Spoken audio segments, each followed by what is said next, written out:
See, I don't like the fog.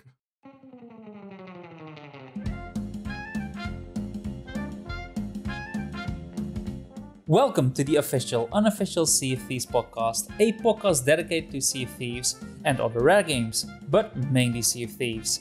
And we have a lot to talk about in this episode. Not only is there a lot of lore to discuss from the latest adventure, but we also talk about another rare game that just released on Game Pass. We have some confirmed content for Season 9, and we will also talk about a certain controversy that both me and my co-host feel quite passionate about. But who is this co-host, I hear you thinking? Well, it's only the best co-host on the Seven Seas. Is it bad that I forgot the controversy already?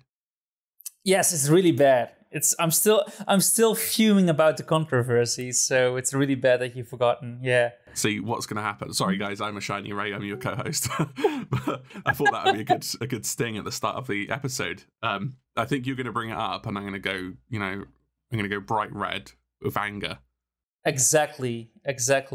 But first of all, we have another topic to discuss as well. Something that you pointed out to me, because we had our anniversary lately of the podcast. We've done 50 episodes, and we totally forgot to mention it. So this is going to be episode 52. So a little late, but better late than never. So how do you look back on the podcast?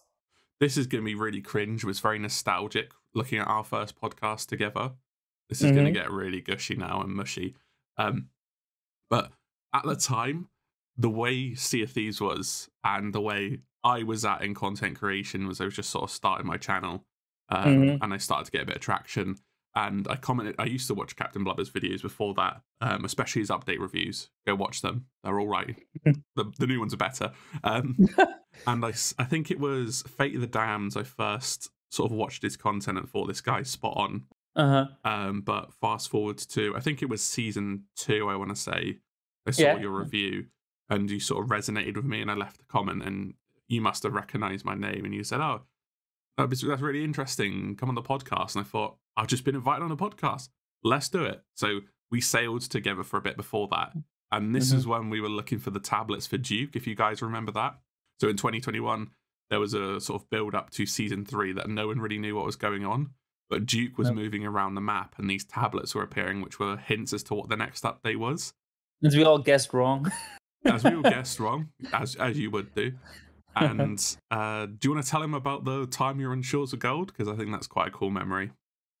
Oh, yeah. Yeah, well, that's more of the time we sailed together, because we heard from here and there that there was a rune and the belly of gold, and we looked everywhere.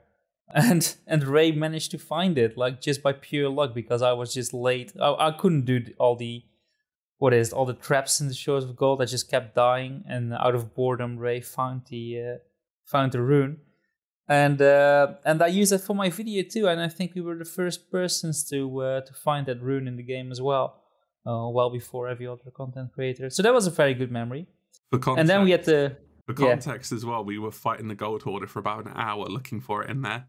Yeah, that's true. Yeah, because we thought it was in the battle room, but the rune was actually in front of that room on some scaffolding. So that was good. It was a good. That's a core memory. That is a core memory. That is how they say a flashbulb memory. And then you came along on the season 2 discussion, which is still one of the best listened to episodes for this podcast, which was episode 23.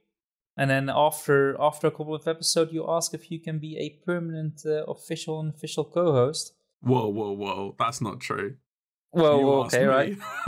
Did I? It was more sort of mutual agreement because I think we both were really enjoying it, and I liked coming on there. And we sort of, I guess, we expanded the podcast. It's still your podcast, but I think it's evolved quite a bit from how it first started. Wouldn't you agree? Yeah, I definitely agree. Like, you coming on really helped. I didn't think you would still be on. I was like, all right, he's very motivated about Sea of Thieves, but he has his own channel. He uploads more than me. Like, he's not going to keep up with the podcast as well. That's not going to happen. But here you are, still appearing as co-host. So that's great. I did not expect that. That's great. That's how you know this isn't just a collaboration. It's because we're actually friends. So it's a very legitimate, I say, relationship and friendship. Yeah. And I love doing the podcast, and we sail together. Hopefully, we're going to meet each other in person this year. That'd be nice. That too. Yep. And yeah, it feels weird, doesn't it? It feels a lifetime ago, doesn't it? Yeah, I mean, it is very long ago. Like 50 episodes don't seem that much, but when you look at the list and see all the guests we've gotten, like Fuzzy Bun and the Genie twice, and we got Mike Chapman on the podcast, and like, oh, damn, pretty proud of all the episodes we've done. Actually, it's been a good run. Yeah, we've sort of gone from, and don't forget the sort of, I say, quote unquote smaller guests as well. But we sort of like that range of guests, don't we? And we've got a special one next time. That's just been penciled in. I won't spoil that. Excuse me. And who's your favourite guest other than Mike? Because I think that was just a bit of a surreal experience for both of us, wasn't it? Well, my favourite guest is AShinyRay. Like whenever he comes on, it's just great. Like the synergy I have with that guy, it's amazing. Oh, piss off. Who's your favourite guest? I think Genie, because I'm just laughing. It's just so funny. No, I like Genie a lot, yeah. Genie just steers the podcast, doesn't he, in his own way, and we just have to let him get on with it. Aye, indeed. Like, it's easy. You don't even need to write a script if you invite him. Just the intro, and he takes it from there. It's amazing. Yeah. I think it's hard to pick a favourite guest. Fuzzy was, the second instance where we had a big one, and I was a bit starstruck at the time. Fox was really good. I think we had really good chemistry with him. Playthrough, laughing throughout the whole thing. Educating Sia concepts on Flameheart Jr. was another highlight. Obviously, recently we had Ambrosio or as well. one guest that didn't play the update when we were discussing the update. It was beautiful. Oh, the memories. The memories. Ambrosio was good as well. Brought different things to the table. But yeah, it was, it's like picking between my children. Yeah, and I think you're selling yourself short because you said it's still my podcast. I don't see it that way. I really see it as our podcast now, because you did the Spotify. People don't know this; they know it now. You did the Spotify side of the podcast. I did the YouTube side of the podcast, and you also bring them amazing guests. Like if it wasn't for you, we wouldn't have Mike on the podcast, and that's the simple truth. So there you go. I don't know. I reckon you could have sorted it. Really, I'm not a partner. You have your partner powers. I don't. It's more of a direct line of communication, or because of I guess Ren definitely know who you are. If they don't know who I am, then that's a bit of a worry.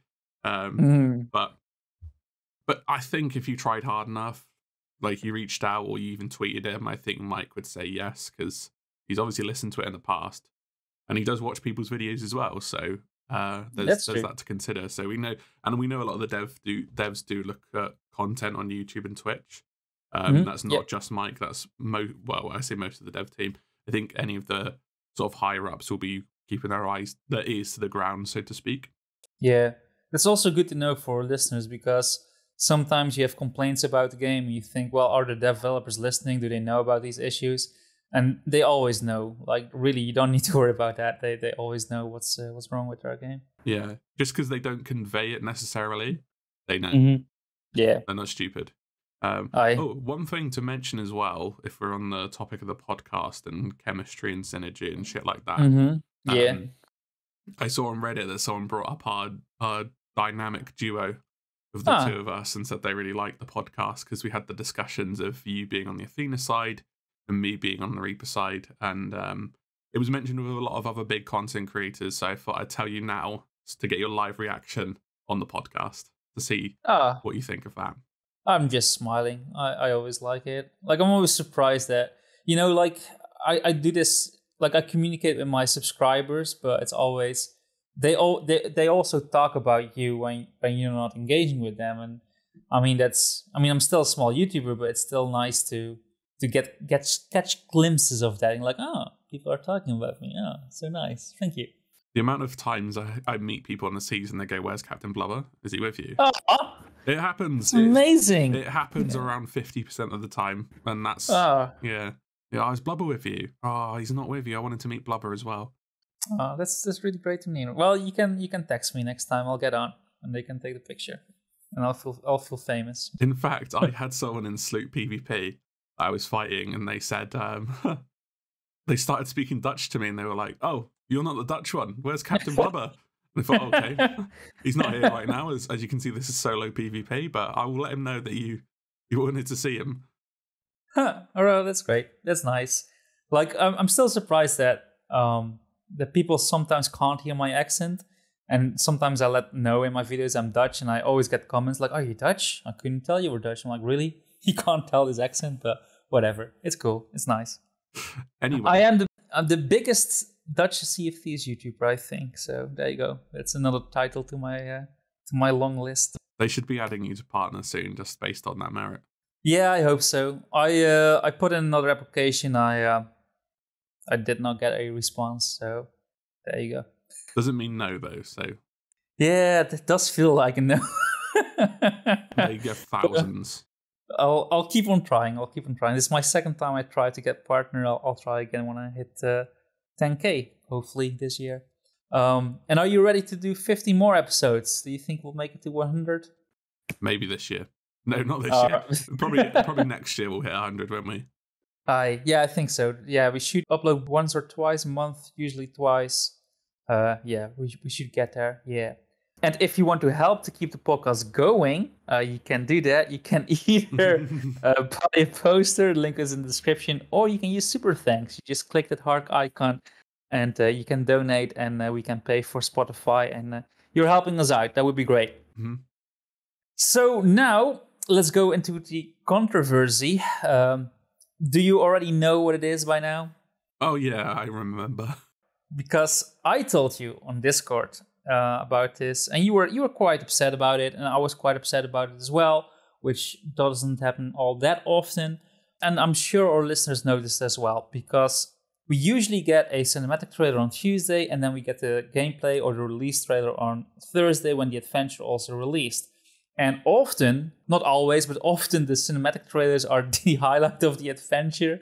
Mm-hmm. They're so beautiful. They add so much story to the world.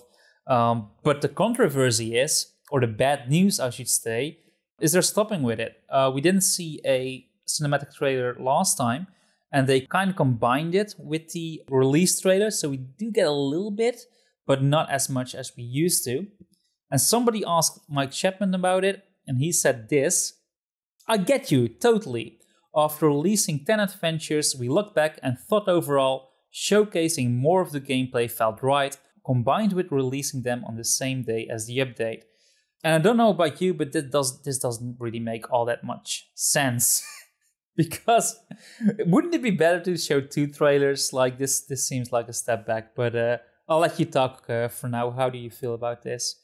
So the main reason is probably because it's really expensive, and then that sort of it puts a tinfoil hat where our adventure's really making Rare that much money to justify these trailers. And we not even finished the first year, and they've already scaled them back in that sense. If it means the adventures get better because there's more money and resource to put into them, fine, I'll be happy with it. But there was that special moment of a Monday afternoon, or even a Friday afternoon before the adventure drops, them posting the thumbnail and everyone, "Oh, what's going on here? You know, what does this mean?" And we can see Merrick there again, because it's always Merrick. Yeah. And then even if you didn't like the adventure, you still at that trailer, right? Yeah, and a lot of it contextualizes what's actually going on in the adventure, and it adds scenes that you don't see in game. So we'd have Monday roll around and we'd get the trailer and everyone would be hyped. And then I think the issue is with the cinematic is that it gives you enough to sort of know what the adventure is about, and it fills in the gaps. But then the launch trailers came out and they'd fucking spoil it. Yeah. So I just stopped watching them. I think they were awful, the launch trailers. And this was the same one. They mixed the cinematic trailer in, and I'm going in expecting to see a cinematic, and the ending just gets spoiled for me again. Which kind of sucks, right? Because you want to get hyped for the adventure, you want to see the acting, you want to see the cinematic, but then you still get spoiled, so you can't even separate them anymore. Exactly. Like, use an example. Imagine if instead of Herald of the Flame, you got that awesome with where you got the awesome Jim teaser where he's fixing Flameheart's body and singing. That is just pure magic as a trailer. Mm-hmm. Or Return of the Dam with Pendragon and the song and all that sort of stuff. But imagine instead of that now, you get that spliced in with the adventure.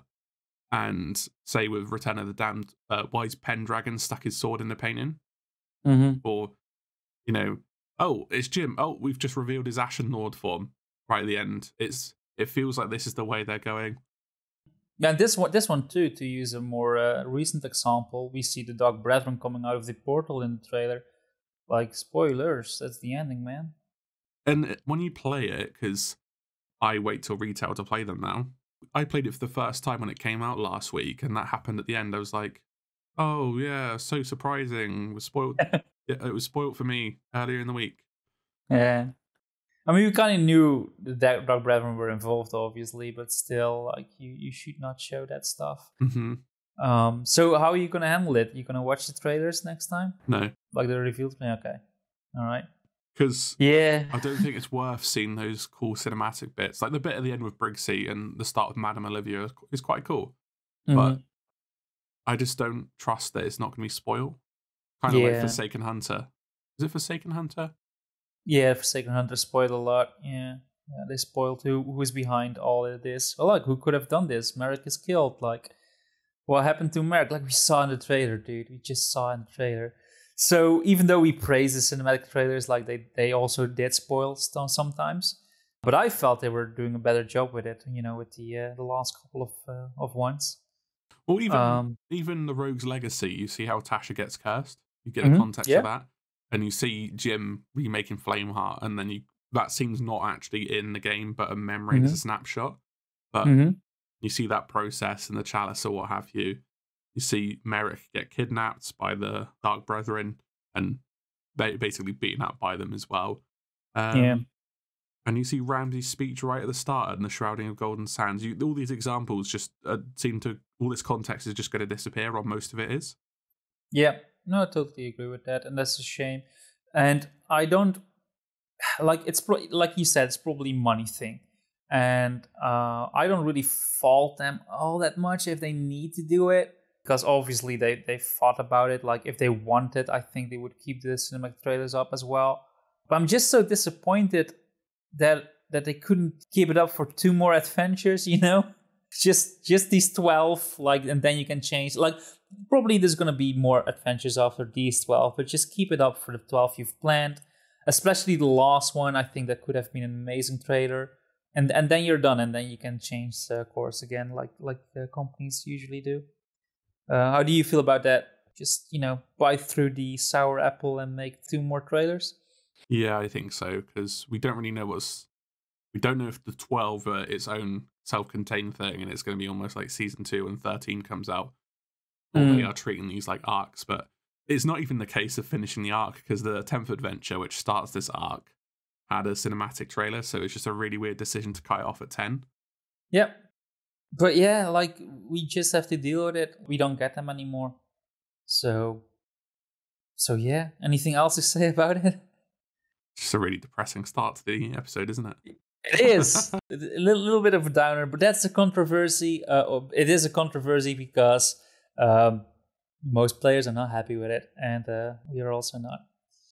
All right, so let's go to some happy news then, because a new, or I should say a old rare game just released on Game Pass. It released on Friday, January the 27th, and it is GoldenEye, originally released in 1997 Not for the 77. Nintendo 64. No, I wrote it wrong in the script. But did you buy? You don't even need to buy it. It's on Game Pass. So did you play it? Did you get it? Yeah, I downloaded it as soon as it was available yesterday. Did you already play it? Yeah, I played Dam. I played the first mission through, and I plan on playing maybe a bit more this weekend. But I was worried it wasn't going to be as good as I remember, but it's better than I remember, which is very surprising.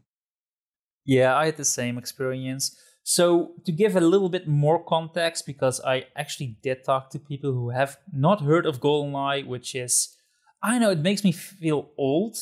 And still it's a little bit weird too, because I feel GoldenEye is still in the how do you call it, in popular culture, in the zeitgeist. Like, people still talk about GoldenEye because it was such a big deal to get a first-person shooter fully fleshed out, like a very well-developed first-person shooter on consoles. It really laid the groundwork for all the other first-person games that came after it.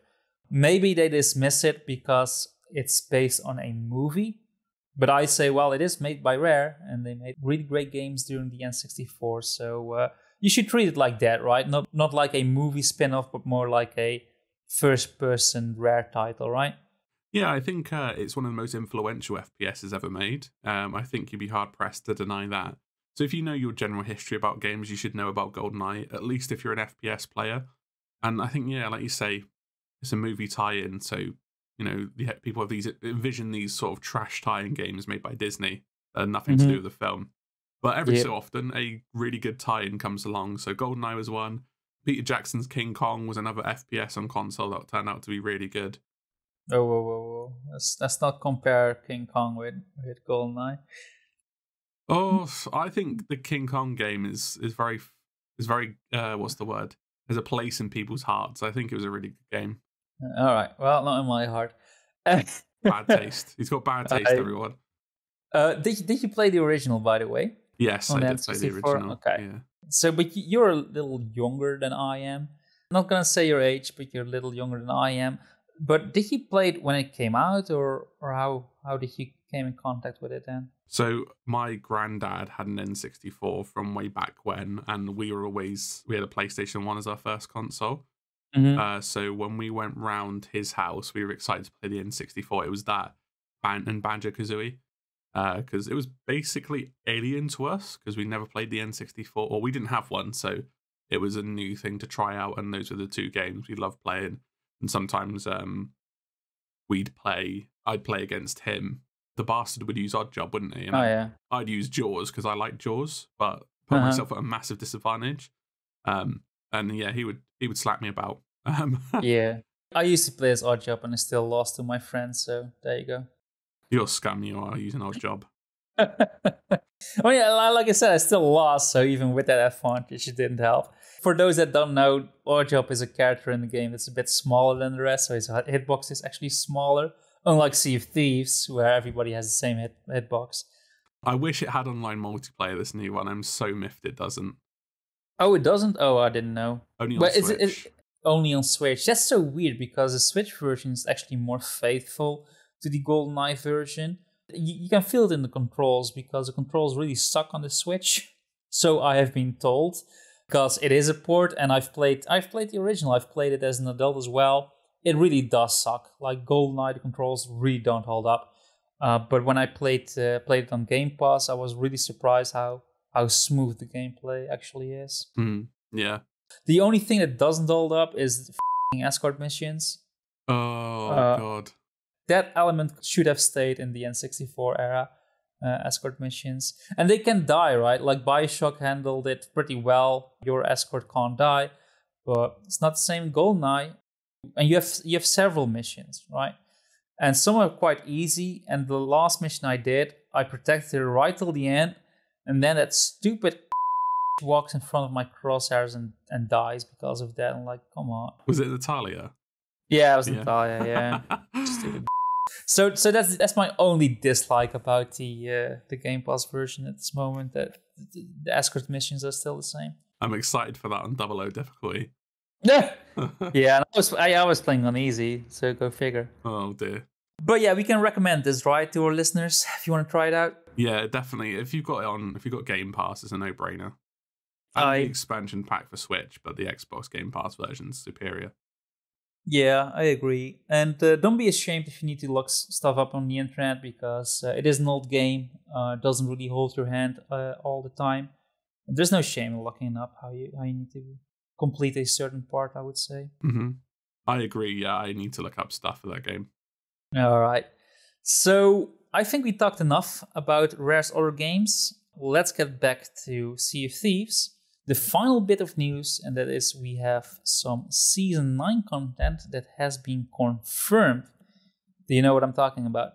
Yeah, Season 9 is shaping up to be the best one, just based off of this, isn't it? Yes. It is a feature we've been asking for since day one. So Foxdie, who has also been on the podcast, asked Mike Chapman about this. His question was, any word on a separate audio track for canon/killed sound effects from the music audio? And Mike Chapman replied, yes, this will be part of Season 9. So in Season 9, we can separate certain sound effects from the audio music, like the cannon and killing sounds, which is the best news ever, right? It's really starting off on the highest of notes for 2023, aren't we? It's something we've asked for a while, and I know that sounds really sarcastic. But yeah, it's going to be good. And especially if you do Hourglass PvP, you can't hear the hit sounds over the thundering soundtrack, so it'll be a welcome change. Yes, and I think a lot of streamers will be really happy with this as well. Screw the streamers, we're for the regular people. Yeah. I want that, and I don't stream. Same for you. Yeah, that's true. And we want it, and we're going to get it. We just need to wait for it. Which makes me wonder, like, is Season 9 going to be a quality of life update then? If we're going by the roadmap, it very much seems like it, doesn't it? Yeah. Like, you have problems with that, but I wouldn't mind, to be honest. I'm spoiled. Yes, you are. I just... yeah, I like big features to talk about, and I like new stuff to do. I don't necessarily think quality of life stuff should be held back for the sake of a season. They should just be dropped when they're ready in the next patch. And in that sense, it seems like, oh yeah, we've got this awesome change plan that is going to make people's quality of life easier, but we'll just sell it as content instead, so we don't have to make content for season. Yeah, and you're right, and I do agree with that. Like, seasons would be better if quality of life stuff would appear in the latter half or something like that. But still, as it is, I really like the quality of life season we already got in the past. If they can make it big enough, then I'm fine if they release it as a season. It depends if it releases with something else, right? Or new stuff too. So like Shrouded Spoils was good quality of life because it had new stuff to unlock and reasons to revisit old content as well as revamping it. But if it comes out with another sort of feature, maybe if guilds do come in that season, that'll be okay. But if it's just quality of life, yeah, I'm not sure about that. We'll have to see. We have no idea. That's true. That's fair enough. So, but we do know one thing, and that's the audio thing, and at least we can be happy about that, right? Do you think the outfit presets are going to be coming in Season 9? It would make sense, surely. Yeah, I mean, I would hope so. Again, something we've been asking for since the beginning, so it would make sense to combine those. Mike said it is confirmed, the clothing presets. He just doesn't know when. We'll see what happens. 6 weeks. So let's go. Is it 6 weeks till the next season? Yeah. Okay, well, luckily we can play GoldenEye until that time. Huh. So let's go to the main discussion. Let's talk about the adventure. Finally. We're 30 minutes in. Usually start straight away. However, we are going to talk about the adventure now. And let's start with the summary like we always do. So this adventure is a sequel to the previous one. In the previous one, Tasha got infected with the skeleton curse, and we were trying to unlock additional memories from Briggsy's mask. And it worked, because in this adventure we are traveling with her memory in search of the cure. Briggsy already searched for it in the past, so her semi-sentient memory is helping us along. We also use Tasha's book to find the islands we need to be at, and we then use Briggsy's mask to complete certain constellations to find pieces of an amulet that's needed in the Temple of Trials to find the cure. Where is this temple? Well, at the end of the adventure, Briggsy's memory comes to the conclusion its location must be in the Sea of the Damned. Not only this, but her memory also becomes real. But before she can enjoy her new body, the Dark Brethren appear. At least 2 of them. One that tells us they were behind cursing Tasha and demand Briggsy helps them in finding the temple and securing the cure. Briggsy refuses at first, but then agrees to help in exchange for an artifact that will slow down Tasha's curse. She then goes with the Porcelain Girls and we deliver this artifact, which is a type of cursed cannonball, back to Olivia and Tasha. This also ends the adventure and we are rewarded with Briggsy's mask, but it's only a trinket. So, happy with my summary? Perfect summary. Great. So, did we like this adventure? Yeah, I love this adventure.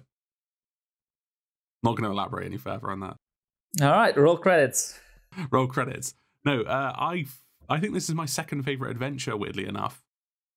It's not that the gameplay is exactly riveting or the story is exactly riveting, but it's a really good middle adventure that sets up the next one, gives a bit more context as to an old character, and the gameplay was at least a little bit different with the Constellations and the mask.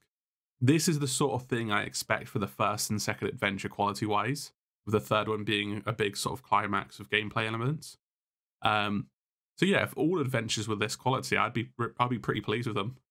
Yeah, I was also really happy for the same reasons.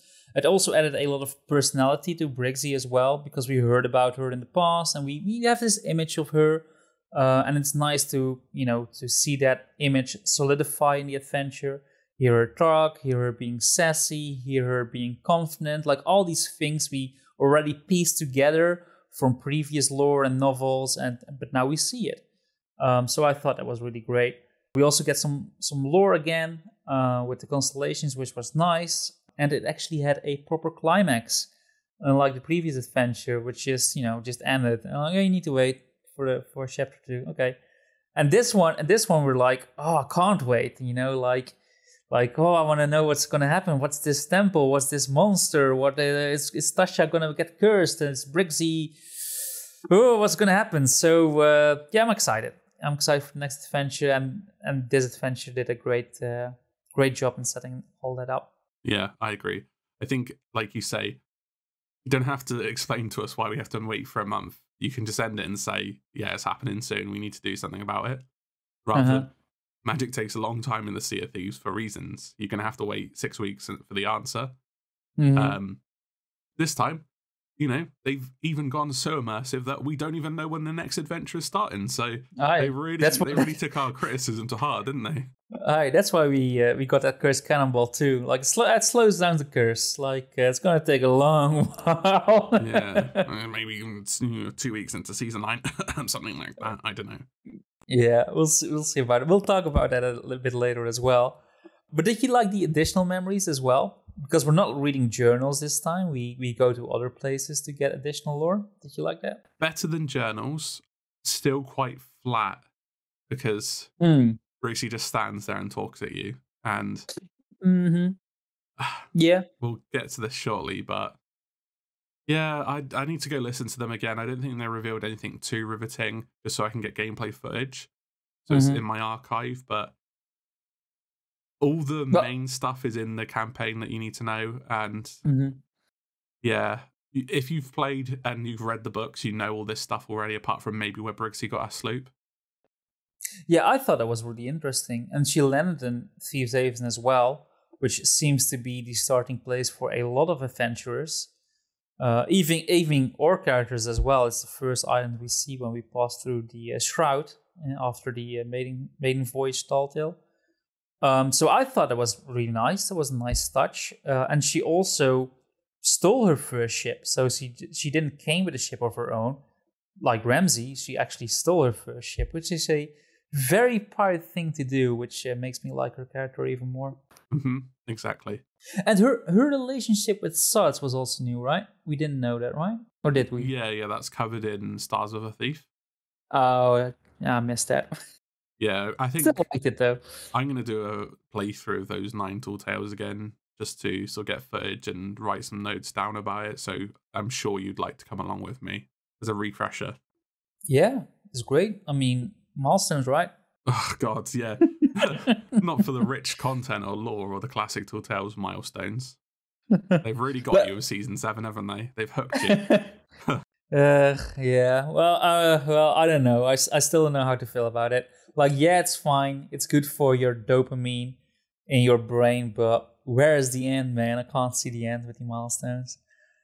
One thing I was going to add about Brixie's personality, if you've read the books and you've done the Tall Tales, you know she's quite cocky and she's a bit full of herself, but that's not without reason.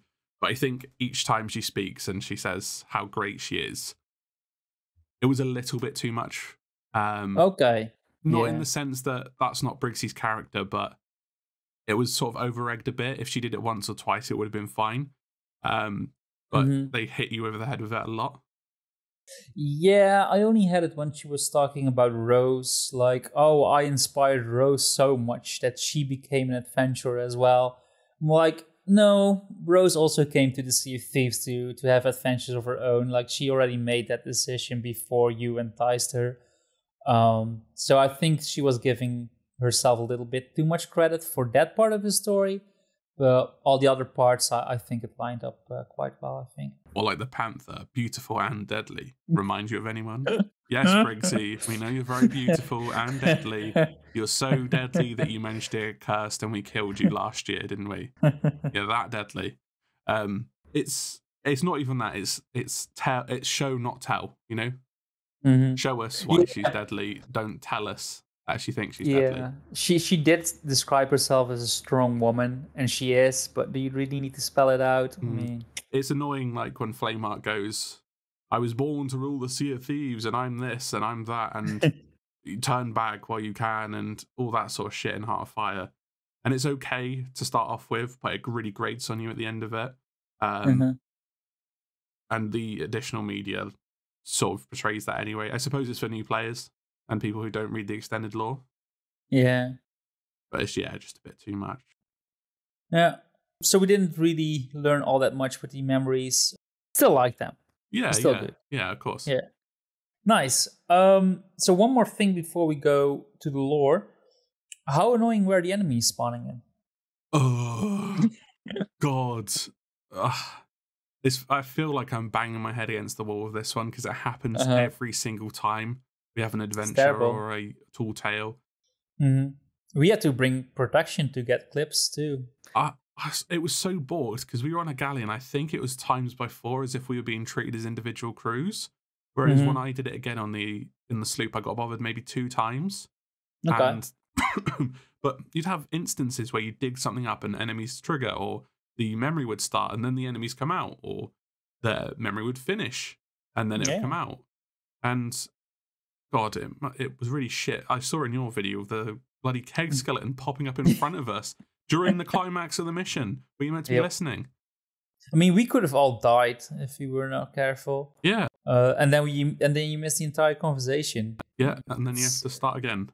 It's terrible. Like we can bitch long about this, but we bitch often about this, and we're gonna keep bitching about it as long as it's not fixed. But we don't need to talk about it really at length, right? It's just really annoying. I would be happy if ambient spawns were turned off on land unless you're on a voyage.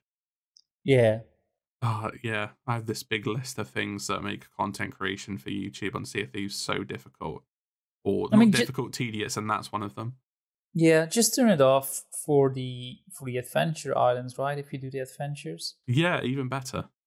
And we know they can do it, right? Well, Heart of Fire stops them spawning for some reason. Yeah. So if you can do it with that one, you can do it with the other ones too. I think maybe they're worried that because this internal clock thing, when they turn off during adventures, it'll go fuck in and then it'll be stopped for the rest of the game. Maybe it's a can of worms they don't want to deal with for a 2-week adventure. Yeah, you might be right. That might be the reason. It's we don't know. We just know that it's annoying. All right, so let's go to the lore, and we can finally answer one of the more prominent questions about these adventures, and that's the greenery, the green patches. We finally know what they are. It wasn't a big stretch, like we all already figured out. They must be figments of the past, and that's exactly what they are. It's from the Brethren fucking around and the Sea of the Damned sort of showing the past. Yes. Kind of confusing, but yes, and it's not the sea because so Briggsy's memory, throughout the entire story, she's a memory. She's like semi-sentient, like she can talk, she can interact, but she's a memory. And then because we keep using the mask, which, inside the mask, that's where her memory lives. And because we're using the mask every time in these patches, she's solidified. And that's because the wilds used to have similar properties to the Sea of the Damned, where memories can become real. So it's not the Sea of the Damned making these memories real, but the properties of the past wilds. So how do you feel about that explanation? Does it make sense? Is it good? Or would you rather have something else? Just feels like another layer of complexity. Yes, unneeded complexity, right? And then it just creates another thing where, why didn't the servant just go to the wilds with a piece of flame arts, I don't know, his body or his hat, wear it around a bit, try and retrace his steps, where his fort used to be in the wilds, actually, and manifest him that way. Well, I don't think we need to think all that much about it. don't think it too hard. You give yourself a headache. Well, yep, we're gonna give ourselves a headache. But let's just roll with it for now. All right, fine. The wilds used to have these properties in the past. Whatever. It's just like you said. It's just another layer. And if you need to explain the lore to newcomers now, like there's this whole so how do souls work? Like, do you die or what? No, you go to the ferry, and it's not actually the ship. You go to the land, and then you're there for a while. You lose your memories, but you can come back through the ferry. Or unless you're bounded, or unless part of you is bounded, and that becomes a memory, and you can take it to other places where it becomes solid. But if you are in the Sea of the Damned and you think of stuff, those things can become solid too, and you can warp them to the main Sea of Thieves as well. But not always. Sometimes there's a ritual needed. Sometimes, I don't know, it just happens. Sometimes you could just manifest your head and shout at people. Yep. Yeah, indeed. Yeah. Sometimes you can just pop, and sometimes you can summon the Megalodon, the Shrouded Ghost, and he comes through the Shrouded Ghost. So you don't even need a ritual. It's just a song. Song is fine too. You don't always need the flames. You can bring stone through there as well if you fancy it. You can make forts and port towns, and don't forget your ships have souls as well. And if you're red, and if you're bad, you're always red. You're not green. Red means bad. You bad soul. There's so much. There's so much. It's just caused so much negative space bloat. It's just driving me up the wall. Yeah, it's confusing. Like, we know because we follow the lore, but I can imagine it can be a lot to take in for newcomers. And it's kind of a shame because we have a lot of people that don't really care about lore, don't really care about the adventures. And I get why, because if you really want the entire story, you need to do a lot of research. And our videos help, and this podcast helps, so make sure you subscribe. But still, it can be a bit too convoluted at times. Did I show you the stack of books that I took a picture of that you have to read to do the complete story of Sea of Thieves? No, you didn't. No. You mean like the novels and the game manual? Yeah, and I didn't count the RPG books because they seem a bit weird and they don't really make a lot of sense because there's a lot of contradictions. But you've got Tales from the Sea of... Contradictions in the lore? Never. Never.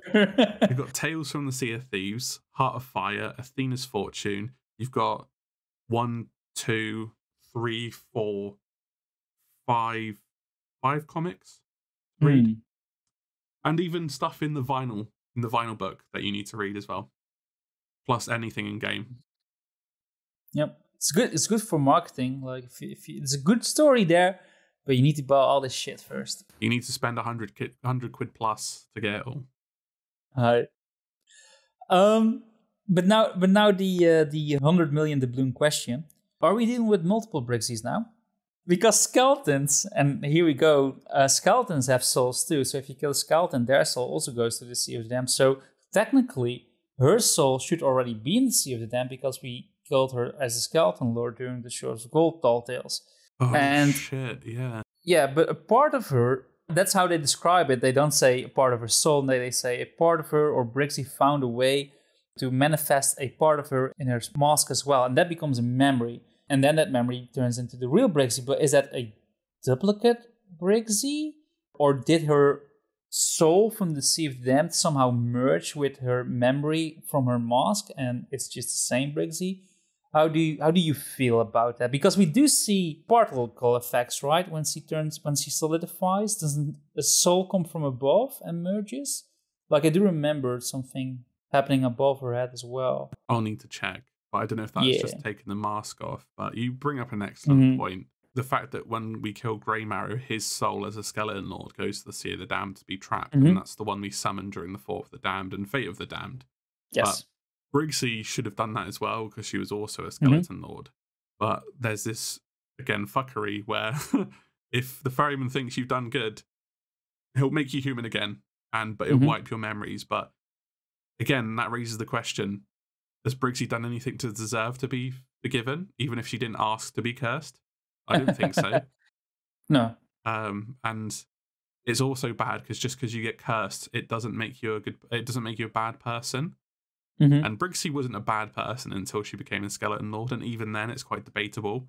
So yeah, like you say, is this new Briggsy, the Briggsy, or is it another Briggsy and her Skeleton Lord half exists? Yeah. So technically there should be 2 Briggsies. I don't know if they're gonna go with 2 Briggsies. But for Ascending of the Lord, there should be 2. And it would be fun to have a kind of like angry, maddened version of her soul, and a more collected and more compassionate Briggsy we see now. I mean, it would be cool for a story, right? Interesting take. We should probably circle back to this later, if you catch my drift. No, but I'm sure you'll remind me. I will. So yeah, it's a bit confusing, but like we said, like technically there should be 2 at this moment. Yeah. What do you think would make more sense? Like if you were a developer, would you say, all right, we make 1 Briggsy, or let's set up a story for 2? You can set up a story for 2 as long as you merge them at the end, or you resolve one by the own rules that they set out. They're sort of forced to do 2, even though 1 would just be more simple. But they can't. Yeah. And that's what I mean, right? Like if you don't really think about it, it's like whatever. But we know all this lore as well, so oh well. Another question then, before we move on: if I were to go to the Sea of the Damned and I think of something from my past, like a big pirate I met before I went to the Sea of Thieves, that can become a memory, and that pirate can become real. And he can even be transformed to the real Sea of Thieves, just like the Spanish forts did. Because those Spanish people are presumably memories from Jack Sparrow. But if that pirate solidifies in the Sea of Thieves, the one I thought of, and then I die again, go to the Sea of the Damned, and I think of that pirate yet again, will I have made a second one? Does that second one have a chance to also go to the Sea of Thieves and live alongside the first memory that became real?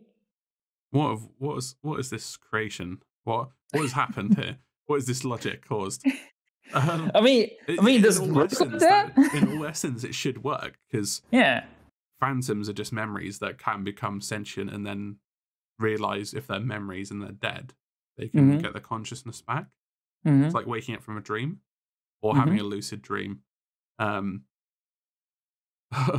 So, in essence, it should work like that.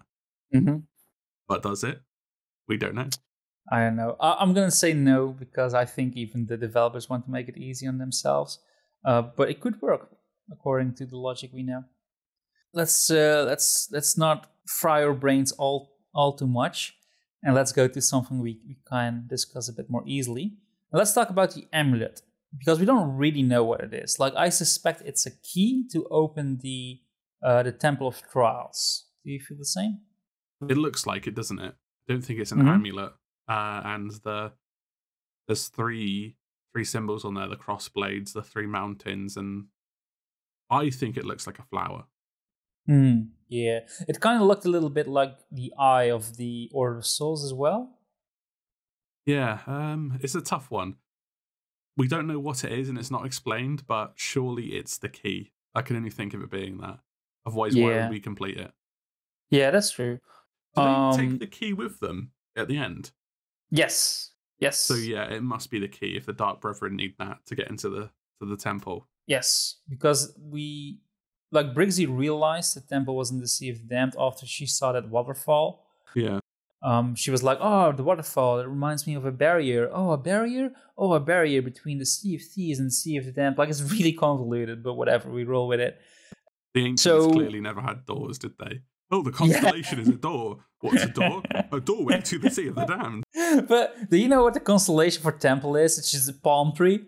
All right, yeah, it's all these palm trees on these islands, and when it's a constellation, it's a temple. Of course, it makes so much sense. The palm tree is a temple. The palm tree looks to be the shape of Sunken Grove, though. Yes, you told that in your video. Someone said on my video. I said in the video, and I think this is verbatim, the shape reminds me of Sunken Grove. And on the screen, I show the constellation and a sort of crossfades to Sunken Grove on the map. And someone says it reminds you of Sunken Grove, doesn't explain why. And I was just like, I just showed it in the video. I don't have to spell it out to you. I just showed you the shape of the constellation and Sunken Grove, the shape of Sunken Grove on the map. I was just so, so confused. We'll just assume he was watching the television and just listening to your video then. Maybe. He never responded to me explaining that to him. But do you think the amulet will part open the waterfall there, or do you think you need to insert it, or is it a tool that we use throughout the temple? Maybe 3 different paths we can take. Oh, yeah, you put it in and it maybe rotates, or you put it in, take it out, put it in, take it out, put it in, take it out. I reckon it opens the temple itself. It starts the gauntlet. Like that key from Heart of Fire. Because it has 3 symbols, and the image of the monster in the temple is also 3-headed, a 3-headed flame. Maybe we can choose, just like the Heart of Fire, Tall Tale, 3 different paths that end up with a 3-headed monster at the end. And the cross blades could be a trial by combat, and the 3 mountains could be the traps. I don't know, traps, yeah. And the eye could be like an illusional trial. Flower, you just have to eat loads of fruit. Just to eat as much fruit. You have to eat 20 pieces before the timer runs out or you die. But do you think it's going to be something like that? I can't see Rare developing 3 paths for an adventure. If it was a Tall Tale, yes. It's the final adventure. It's the finale of an arc and the finale of the first set of 12. So? I think it's going to be really big. Unless they make it replayable, which they should. They could. Yeah, they could. Then maybe that's the case then. Maybe that's why they could do 3 paths. And it's going to be in the Sea of the Damned. Ooh. So, and we probably see Ramsey again. He's in the picture as well, so he might open another veil. Another portal. So, yeah. What if the 3 symbols mean it's 3 crews that have to work together to do it? Fuck off. If that happens, I'll cry. I'll physically cry. I think they learned from the mistakes with the Hunter's Cry. I don't think they're going to do that again. Maybe that's why it's taking so long. They're rebalancing it for 1 crew. I think it's taking so long because it's going to be really, really big. It could also be to do with the story and seasons matching up because we're delayed.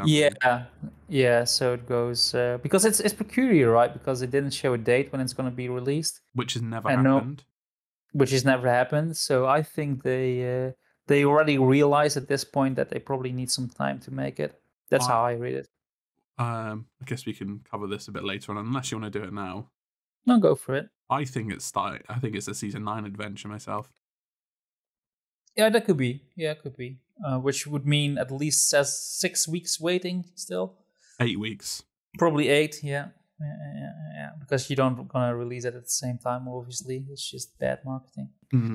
Yeah, all right. So 2 months could be. 2 months. Oh, yeah, God. you don't. I'm like, I got GoldenEye. Like, I don't care.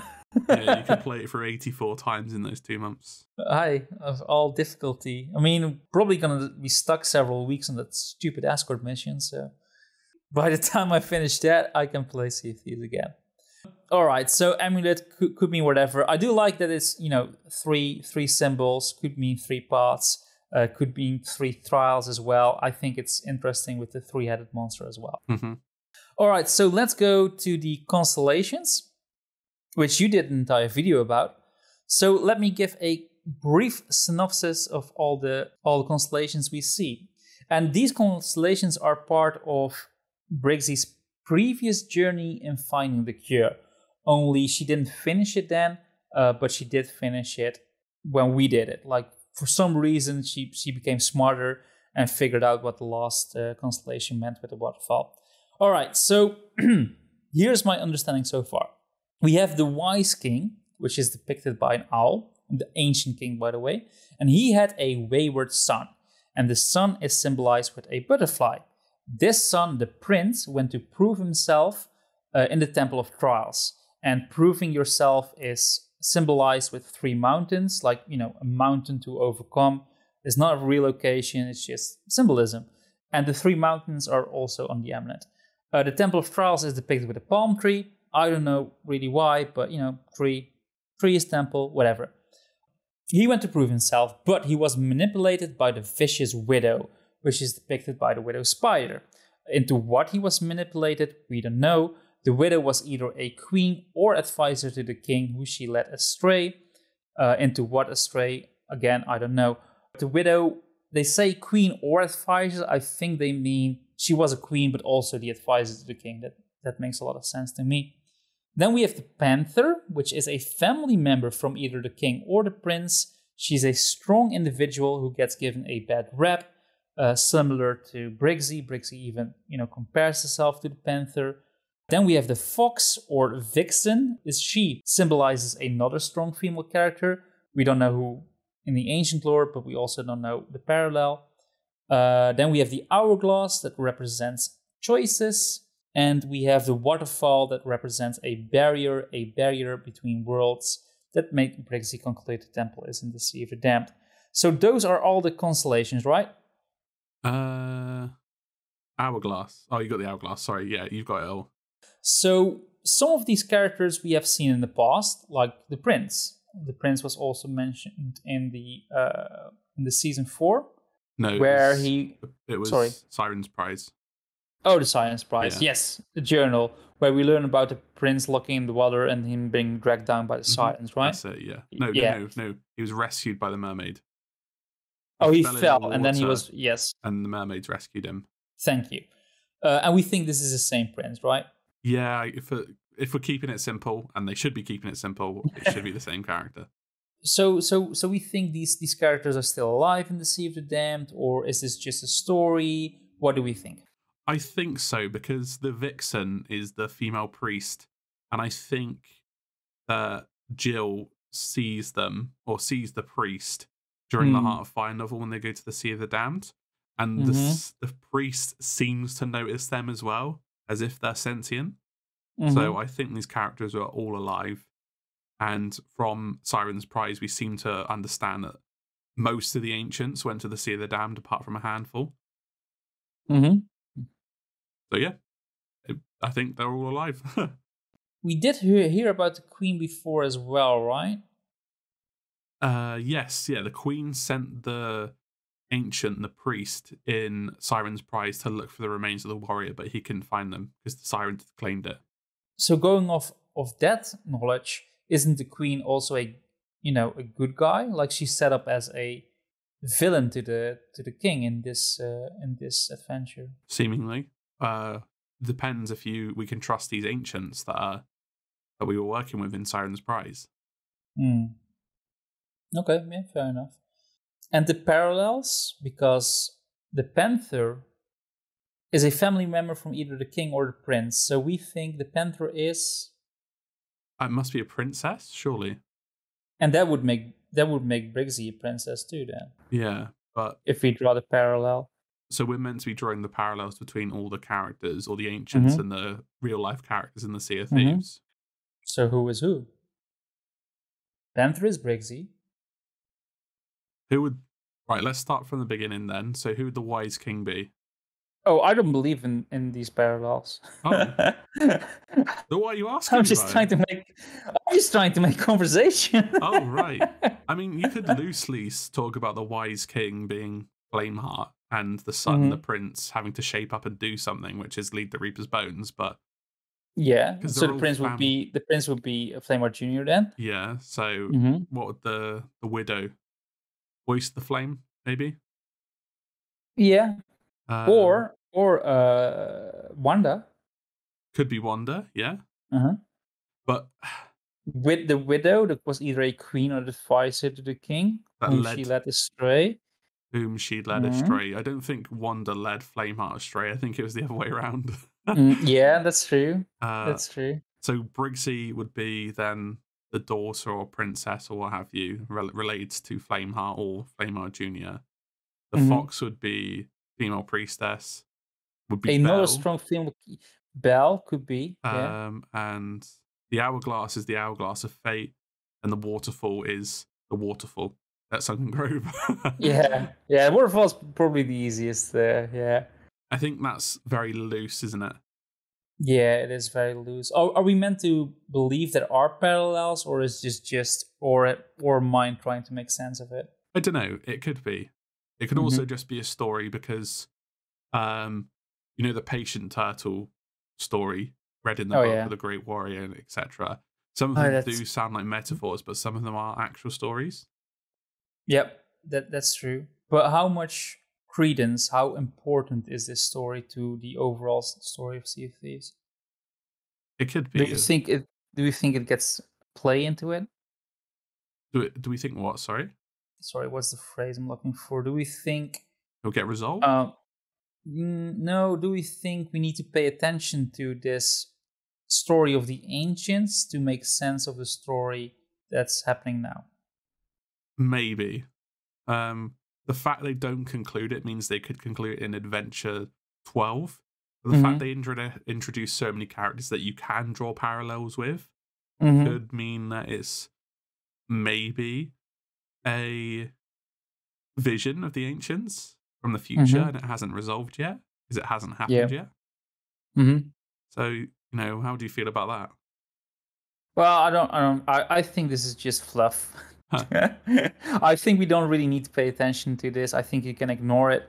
It's just there to give some more depth, to give some more lore. Like often we see the journals, we read the journals, and sometimes you do need to read the journals, like to explain certain stuff. But sometimes, especially when it's the ancient lore, it's just backstory to get you to flesh out the ancients a bit more. But I don't think we need to focus too much on it. Fair enough. Yeah, we'll see what happens with this. Yeah, indeed. Exactly. I do hope so. Like, it would be cool if it all would fit together. But I think it won't. So let's go to the next adventure, actually, because we have a lot of setup for the next adventure. We see Ramsey being depicted in the screen. Like next adventure, we see Ramsey contemplating. We saw Belle on Sunken Grove in one of the teasers. We don't know if there's going to be this adventure, but a lot of people seem to think so. I seem to think so. It's also the final adventure. It's adventure 12. We saw these pictures of this monster that Briggsy was so afraid of. Briggsy, the confident pirate, is so afraid to show this monster to the world that she tore out those pieces describing the monster. It's depicted with 3 heads, with flames behind a ancient door, a door very reminiscent of the trailer we saw where Flameheart is stepping out. There is so much build-up, there's so much hype, but what can we expect in the next adventure? A multi-crew adventure with lots of griefing. Shut up. No, it does seem like everything's coming together, doesn't it? Yes. And this is why I sort of think it's Flameheart, because we see Ramsey in the preview image. It's in the Sea of the Damned.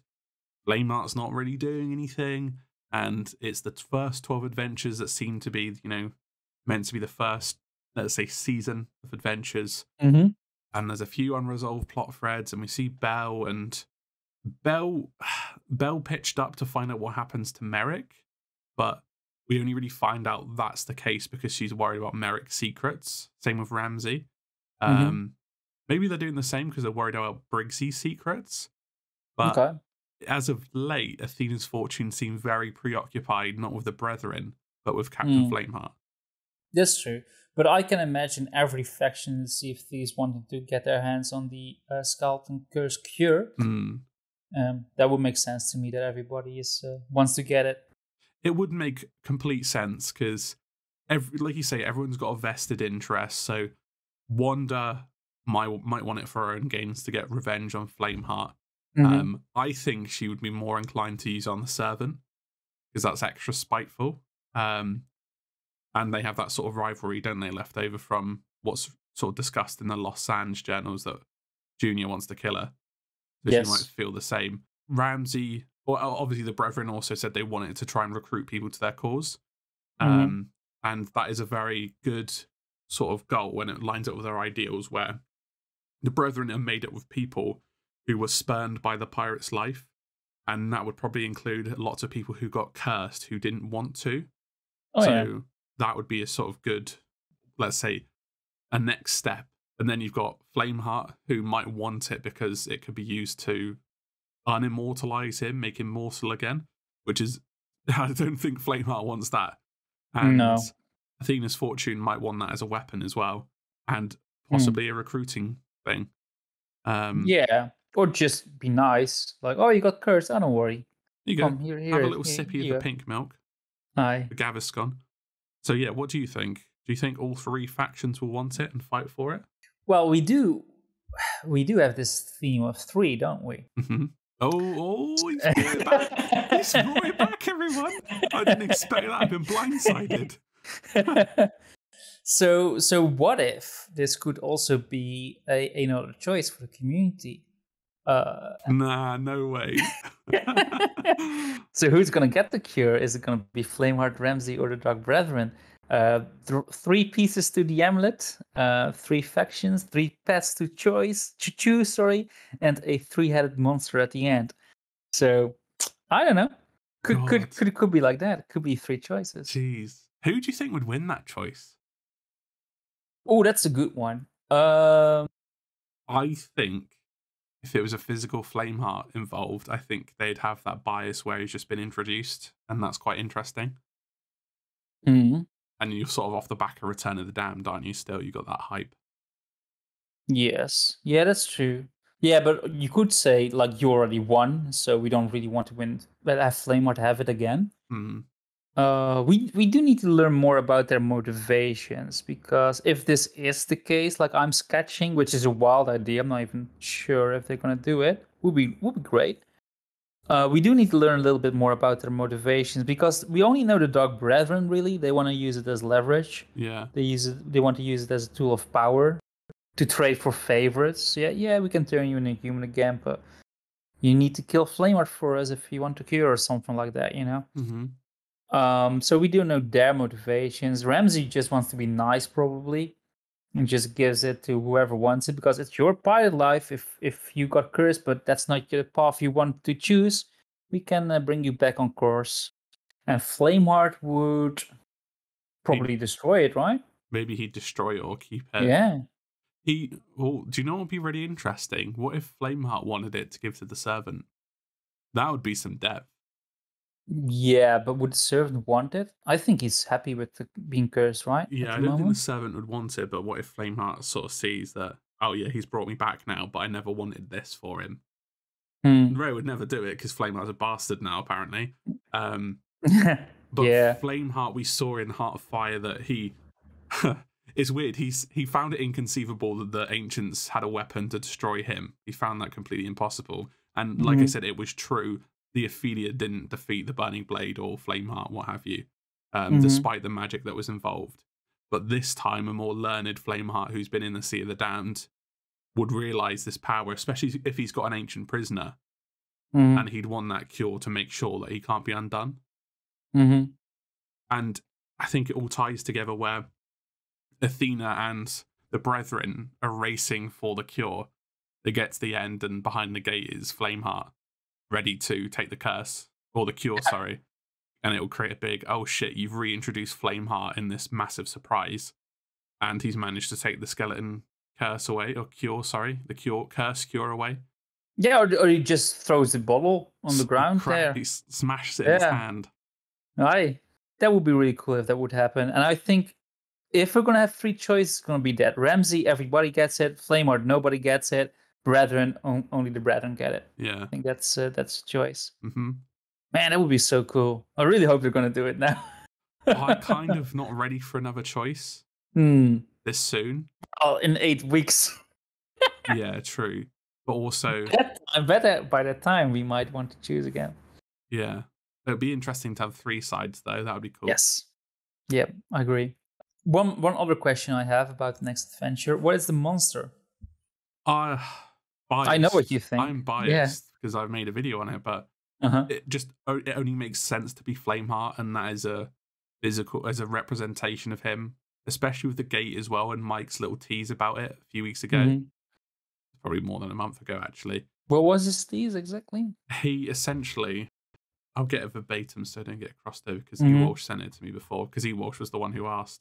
He tweeted Mike on the 13th of November, Chapper Chapman, if we bring back Flameheart, could we see this iconic E3 moment recreated in the game?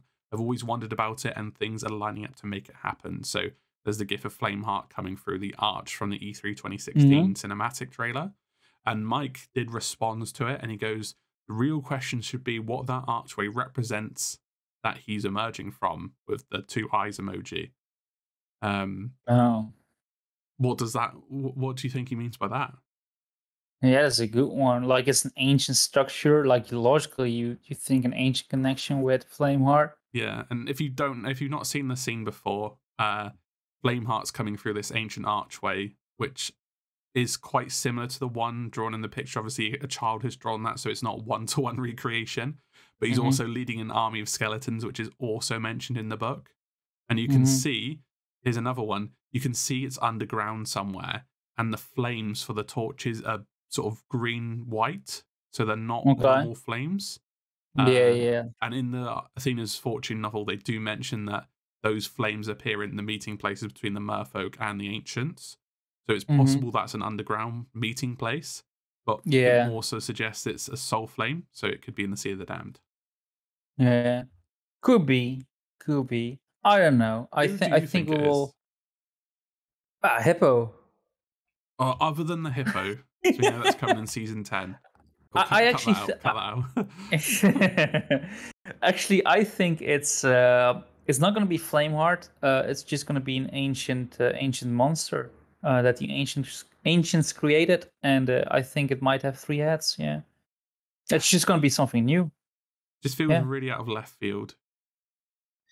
Maybe, but defeating a big that monster for the finale of the finales isn't that strange. Plus, that ancient door, of course, obviously, I thought of Flameheart as well because it looks like flames, and we have that door, and come on, symbolism. Like, how can't you see it? But then those ancient doors, they all look alike. Like we have seen them in shrines, and we've seen them in structures in the water as well. Like, all these doors look similar, and this just looks like another ancient door. At first I thought, oh well, it has those three blocks on top as well. I was like, all right, that's the same 3 blocks as the one in the trailer, so it must be the Flameheart door. But then I looked at the trailer, and you don't see the top of the door at all. So I was like, all right, so it can be any door. You do? Yeah, okay. It's got the 3 blocks.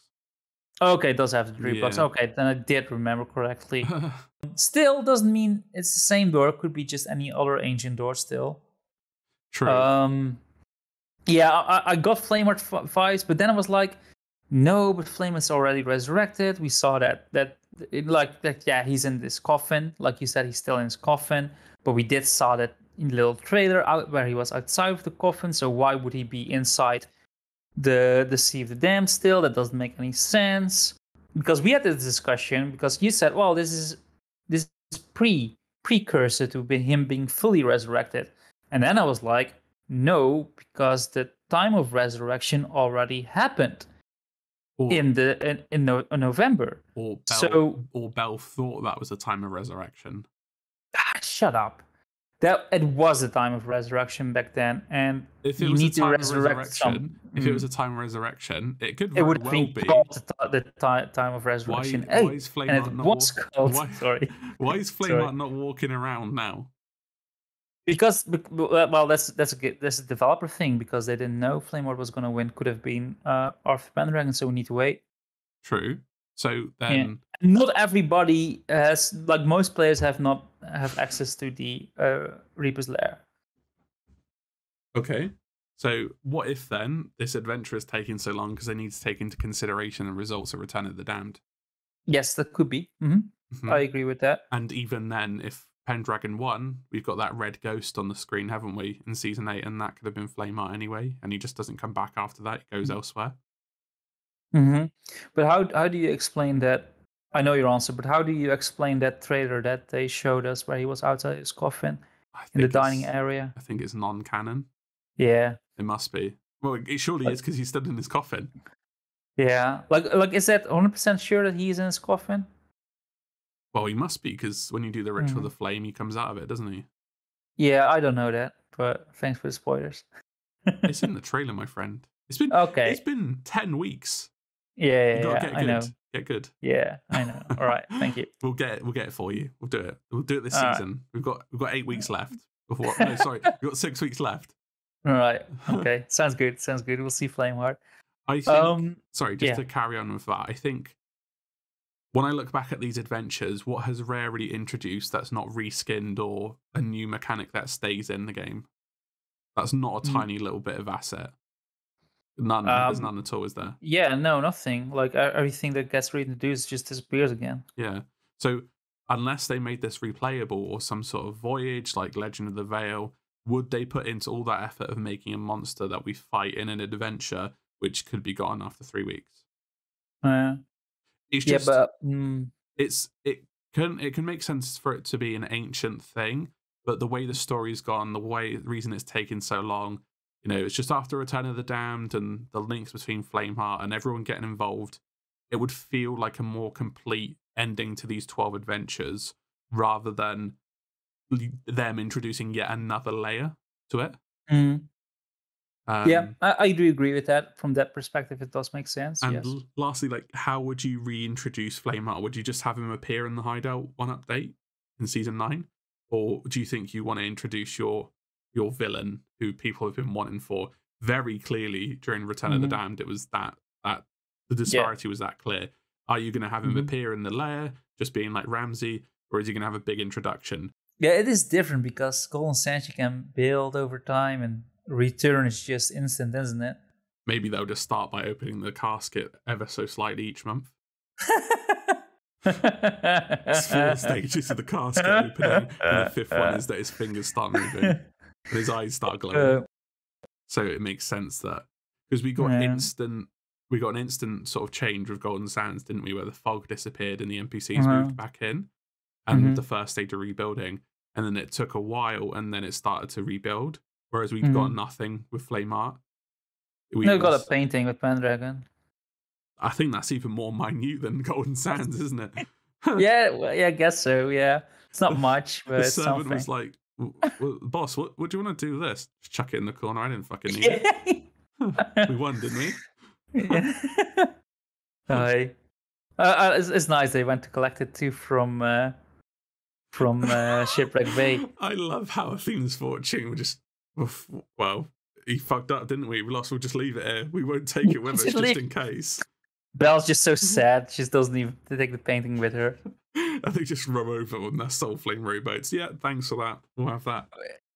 When you think the painting would be in the Athena's hideout, but whatever. It would be pretty macabre, just hanging out on the wall. Oh yeah, this is Pendragon. What happened to him? Well, he's in there, but we can't get him out. So you're displaying it. Yeah, we're just trying to figure it out day by day, aren't we? We're looking for him. Might as well have it here, though, on display, in memory to him, just in case. Okay, but to come back to being the Adventure 12 being the climax of all these adventures, will we see the Great Warrior there as well? Because we're still waiting on that resolution. The Great Warrior will fight for us. Didn't turn up to the biggest battle in Return of the Damned. Didn't turn up to this. Didn't turn up to that. No, we won't. Isn't that the most disappointing thing about all these adventures? That one of these still has, loose ends, like really big loose ends. Yeah, that's the biggest one, I'd say. Yeah, he'll fight for us. When? We'll see him in the next adventure? No. Okay. Unless he's about to get, and maybe he's the monster and Flameheart claps him, but I don't think the Great Warrior qualifies as a monster. Yeah. No, I agree. It just seems, excuse me, it seems like it's going to be a literary device where he's going to be fighting for Athena's fortune and he's just going to get destroyed by Flameheart. Yeah. Because imagine if they leave it a few years and Great Warrior just comes back on his own time. Oh yeah, you're dealing with the Skeleton Lord. Yeah, I'll kill him in one shot. End of story.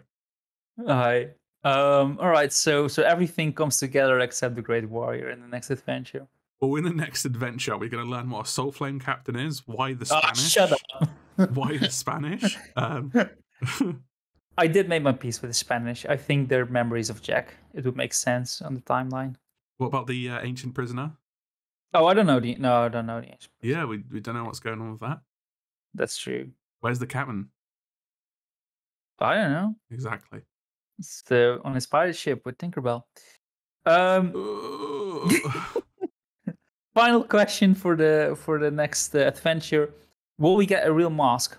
Would that be the final reward? That would be a kick in the balls, wouldn't it? Oh, you got this horrible trinket. We finished the mask now. You can have it. So you can have the mask on your mantelpiece or on your face. Shut up. Stop asking now. Well, they must know we want it, right? Yeah, but no, it's not going to be real. So what we're gonna get? Like a painting of the mask. You can hang it next to your trinket. We're going to get the amulet as a trinket, aren't we? No, I don't think they'll do another trinket. It'll be something else. It should be Briggsy's jacket. Yeah. I just don't think they'll ever make that mask. Okay, I think we're gonna get the mask next adventure. It would make sense to me. So let's go to the messages in the bottle. That's a segment of the podcast where our listeners can send in their own questions, and this is still the script from last podcast. A segment of the podcast where our listeners can send in their own questions, and hey, we answer them. So if you want to send in your own questions, you can join the Salty Hippo Discord. Link to that will be in the description. So let's go to the very first question. Like usual, our listeners have great questions. And the first question we already answered. It's from Steel Skull. What are you guys' wildest guesses for what the monster is that's locked within the temple? Serious and meme answers are acceptable.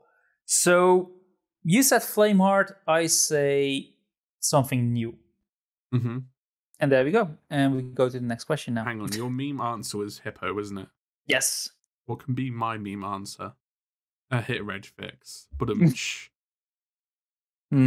yeah, I don't have a funny one to put. Hippos is better. That's my meme answer as well. All right, you go. It's one big hippo and two smaller hippos because it's three-headed. Aye, but or money. Your money is on Flameheart, and my money is on something new, right? Yeah. All right, we'll see who wins. Should we have a bet? Yeah. Sure. If I win, you're going to help me with a commendation of my choice to finish. Oh, that sounds perfect. And if you win, what would you like? Sails? One. Serpent's Life sails? Nah. Plunderpass? No, I'm already getting that. Cheeky bastard. He's not wrong. That's a good one. I need to think on that. Maybe you can pay for dinner when you get in the Netherlands, maybe something like that. That's not a bad idea. We'll see. So it's official. It's official. It's official. Yeah, we make it a bet. Let's do it for honor at least. Let's just for bragging rights. I mean, that's always good. I'm looking forward to Adventure 12: Flameheart's Return as the podcast title. All right, we'll see. You can rub it in my face then. Hope you like Shadow Stormfish. The next question is also similar. It's from Eelwalls. How do you feel about the links between Flameheart and this temple? Specifically, the gateway with a fiery monster seeming like a callback to the E3 2016 trailer. Do you think it's possible we see him back in the bones? And we already answered this, yeah. Yeah, the answer is yes. For me, anyway. Yeah, and no. Thanks for that, Elish. The next question is from Vixen Josie. My friend's enthusiasm for doing this adventure fell significantly when they realized the memento was a ship trinket and not a mask you could wear. It was fairly clear to me that it was just a ship's trinket, so my question is, were any of you guys confused about it? And would you have preferred a different memento than the one we got? And if so, what would it have been? Well, I'll answer that first. So I wasn't confused about it. I know some other people were because it's not very clear with a memento, especially because it looks exactly like Briggsy's mask and it doesn't say trinket on the UI. And yes, I think the other memento, we shouldn't have trinkets as memento because I don't really like trinkets. I think they're quick, easy wins for rare, especially in a game where we're starting for cosmetics. I think it should have been the mask itself or Briggsy's jacket for this one.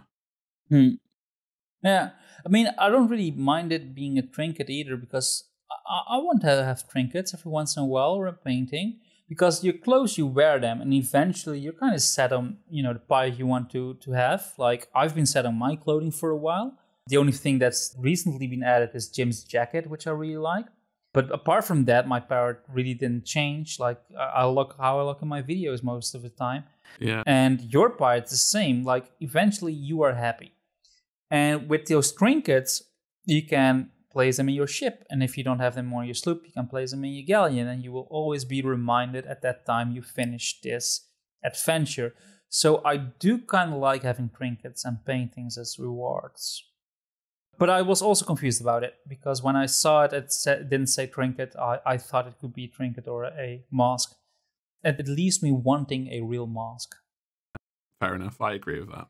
Next question. Thanks for that, Vixen. Next question comes from Speakers COT. Hi guys, wondering your thoughts on how this new stargazing mask mechanic can be used in a voyage. I'm thinking it would be a great Legend of the Veil module. Also, one less voice is troubling. And we also have Firebird asking a similar question. Since you would see Briggsy's memories through the mask, do you think there will be a new mechanic where you can see through other skeleton skulls and see through their memories? New way to treasure hunt, perhaps. So yeah, those constellations were great, but would we like to see it as part of voyages or, Legend of the Veil voyages, something like that? Absolutely. Both the mask and the constellations have some big potential for, maybe using the mask as checking footsteps or looking at memories to find where to dig something, or using it to look at the constellations. I think there's some serious module potential there for voyages. And I would love to see more ways where we can go treasure hunting, essentially. Yeah. Wouldn't that be the same location every time? Because you need to, the constellations are always in the same place. And completing the constellations is also in the same place. So you don't even really need to use the mask for this adventure. You can just, while you don't get the explanation of the constellations, but you can still dig up and get all the keys and chests and amulet pieces. So as soon as you know where to use the mask on an island for a voyage or a module, you already know the dig spot as well. So don't you think that over time it will lose its appeal? It depends. So imagine if the voyage, instead of you having fixed constellation spaces, like the adventure, the stars sort of wind back, don't they? So imagine each big island has 3 constellations, and 3 sets of those 3 constellations in different places. So you've got 9 potential places where the treasure map could be, or the dig spot could be, and then add that across all the big islands. So say you've got butterfly, owl, and palm tree in one set, and those can be anywhere on the island. It's not a fixed place, so you could sort of randomize it each time. Yeah, all right, sounds good enough. But doesn't that mean that the constellations are in different locations as well? Doesn't that the constellation they move very slowly over time? So doesn't that mess with how the world works? Yeah, I guess so, but it's gameplay, isn't it? Rather than... I mean, the constellations are different in the Sea of Thieves anyway, so wouldn't be a stretch to imagine that it changes faster over time. Yeah. Yeah, I mean, I can live with that, and I think it would be great as well. Would you want to see it? Yeah, of course. Would we want to see it in Tall Tales Adventures or Voyages or modules? Module voyages like Legend of the Veil, but a different voyage. Yes. All right, yeah, and I totally agree with that. All right, next question comes from Vlak. The Dark Brethren are looking for the cure to rally troops to their cause. Or does Wanda not want to be a Scully anymore? Does she have more than one selfish motive? And Vlak just isn't paying attention to the other adventures, is he? No, we're going to beat him up for this. Yeah. Bad Vlak. So you can explain it. So in the last adventure, Wanda outlines in one of her journals that she embraces her curse like Flameheart. That's not to say she doesn't have another motive, but she's pretty set on staying as a skeleton. Exactly. And why does she want a cure? Oh, to rally troops to their cause. So maybe the Gold Hoarder, maybe the Ashen Lords, maybe Grey Marrow, etc., or just basic skellies. It's all a recruitment tool. I did mention before her other selfish motive could be to use it on Flameheart or the Servant to get revenge. But, it always seems like Wanda does have an ulterior motive because she's the leader. And she seems to have learned from Flameheart in that way, where we know he's got an ulterior motive for something at the moment. Maybe it's the cure, we don't know. But yeah. Was it spelled out somewhere, like in a journal, rally troops to their cause? Not that I remember. Okay. Because he put in between quotations, so I thought it was a quote. Could be paraphrasing. Because I remember the journal from the past adventure where Wanda said they want to use it as a leverage tool, as bargaining tool, to consolidate power and use it to bargain with people who want to cure. Yeah. All right, so hopefully that will answer your question, Fleck. And pay more attention next time. Yeah. Next question, and the last question, comes from Thurumsu. There are some changes to adventures as a whole that worries me. For example, the different approach to the marketing of this adventure is interesting. Merging the cinematic and gameplay trailer is clearly a decision to make adventures less costly to make, but it is still not a great sign. We also don't know when the next adventure will come out. No dates this time. First, this adventure got delayed, and now this. Is this how it's going to be now? I don't know what to make of it. What do you guys think? Rare is very bad with deadlines. We know this from, we have 4 years experience of this, don't we? Oh, I don't think that's fair. They were really good with deadlines for the first few years until adventures started, because we only had 2 delays in the first 3 years of the game, and one was the cargo runs. They got delayed from launch of Forsaken Shores, and Heart of Fire got delayed by 1 day. Okay, I would argue that Captain C was also delayed. Yeah, but I mean, because it was planned in the as the first update, right? Yeah, but I can't really fault them for turning around and at the start when their game was getting all this criticism and saying, right, let's not do captaincy now. We'll flip it on its head. Yeah. And I agree with that. That was the right choice, but it's still a deadline they didn't keep. Fair enough, but I think we're comparing that now, all those first few years, to several delays in the last year. Almost everything got delayed after Season 6. Yes, that's true. And that was actually planned and given dates before and then given new dates. God, I do get the feeling that Season 7 delay has really fucked the game up. Yeah, that's true. Like, the time of resurrection after Halloween was also pretty weird. Yeah, and then you've got all the stuff from Season 8 coming into the game early, which it shouldn't meant to be. And then we had Flameheart's body being there early during Fate of the Damned, not Fate of the Damned, during Herald of the Flame. And then you've got, what else? Like Adventure Rewards not working properly, and now Season 9 is 4 months late. And now this adventure looks to be probably in 8 weeks' time. Yeah. So and you think that's because they want to make it coexist with Season 9? Yeah, so I think it's partly that and part Return of the Damned. So if we think of it this way, Season 9 would have been out in December, and we'd be looking at Season 10 in 6 weeks instead. Because don't forget, we've got the extra delay for Season 7, and then we've got a 4-month season for Season 8, so it's pushed Season 9 even further away. So say it came out in December, it would be 2 months in, and then if it was regular seasons, it would be about 6 weeks until Season 10. So in that context then, say Season 9 released in December, the first adventures would be Rogue's Legacy, and then in January we'd have this one, and then that would be the first adventure of Season 10? No, last adventure before Season 10. So we're a whole seasons of adventure behind, basically. A whole seasons of adventures behind because of those delays. But what do you think causes this delay? Something in Season 9 needs to happen for this adventure to make sense. Okay. I think I'm going to stick with my previous answer. I don't think that's the case necessarily, but I think that this is going to be the biggest adventure ever and they need a lot of time to make it. I have seen people discuss that the temple being underwater kind of looks like sunken one of the shrines. And I kind of think it might be a reskinned shrine. What do you mean with reskinned? Like rearranged? Sort of how the Sea Dog's Tavern was reskinned for the Sea of the Damned. Yeah, so the layout is the same, it just looks a little bit different. Which, once I realised, and the similarities, especially with the pink milk, Mm-hmm. kind of makes sense now. I mean, the pink milk could be in a treasure room.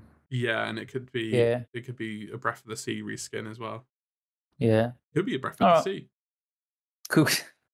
Well, they come in red, blue, and green, right? Mm-hmm. And the red one's pretty pink. The red one is pretty pink, yeah, but it's not. Yeah, no, it's definitely meant to be something else. We'll see. 8 weeks time. We'll see. Yeah, we'll see. Sorry, are you in agreement then that you think it's not going to launch this season? Oh, that's a good one. No date means it's not coming soon. Yeah, not February. Let's be clear. I don't think it's going to be February. March at the earliest. Yeah. They've got a really small window in March to release it, surely, because there's 6 weeks left. So what? That's 2 weeks into March? Yes, so 2 weeks before the...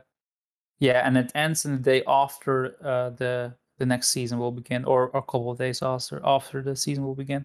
Yeah, so what would that be? So the latest it could really release is the 2nd of March, but I don't think it'll do that. Yeah. So, want to make another bet? Actually, I don't know. I don't feel confident enough. You say next season, and I say at the end of this season. If we're going off the calendar, season March is the 16th.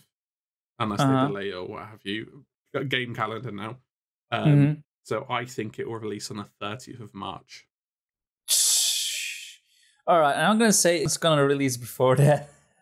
Just before. So it's definitely not coming out in a week's time or 2 weeks or whatever it is. So this ends on the 2nd. So it should, in theory, the way things go, should be the 16th, but I don't think that's the case. Yeah. So I think beginning of March. That's my estimate. So 2nd of March. You've got 3 dates there to play with, and I think you're wrong on all accounts. All right, only one way to find out. But to answer this question a bit further, to delve a little bit deeper, do you think this is how it's going to be now? Like lots of delays or more space between the adventures, or what? In theory, because season 9's taken so long. And we should be back up to speed, and we should be back to shorter seasons, and we should be back to normal adventures. In theory. Not always how it works. If season 9 turns out to 4 months again, I'll be severely perplexed. But what do you think? Adventures, when we get back on track, will they be every month? Will they be every 2 weeks? Oh, sorry. Every month then, like clockwork. Every month. 2 weeks on, 2 weeks off. All right, so the same as we had them now. Sort of. Yeah, so get this delayed, fix it, and then sort it out, and then we're back on track. Yeah. Okay. I actually agree with that too. It's weird how since the adventure started, all the content roadmap has just gone to shit the first time. Yeah, and they didn't release new roadmap, right? Well, they wouldn't be able to keep to it, I don't think. I think so too. And last time, I think that we were very critical about it, and so was the wider community, so they won't do it again. They would have done it by now. Aye. But anyways, I think that was the last question. So thanks again to those that submitted their questions. And again, link to the Discord will be in the description. I also want to remind our listeners that this podcast is also on Spotify and Amazon Music. So if that's more convenient for you, you can listen to us there. Keep in mind that new episodes premiere on YouTube first and will be on Spotify and Amazon a few days later. And you can also follow us on Twitter at BestCOT Podcast. Link is in the description. So we have come to the end of this podcast, episode 52. And I want to thank my unofficial Sea of Thieves co-host for being amazing. And can you tell our listeners where they can find your content? You can find me at AShinyRay on YouTube. Just pop my name in the search bar. And if you want to tweet me, I'm at AShinyRayquaza. So yeah, that's where you can really find me. That's my socials. Right, and you can find me at Captain Blubber on YouTube. And also Captain Blubber on Goodreads. It's so convenient that our names are the same on every social channel.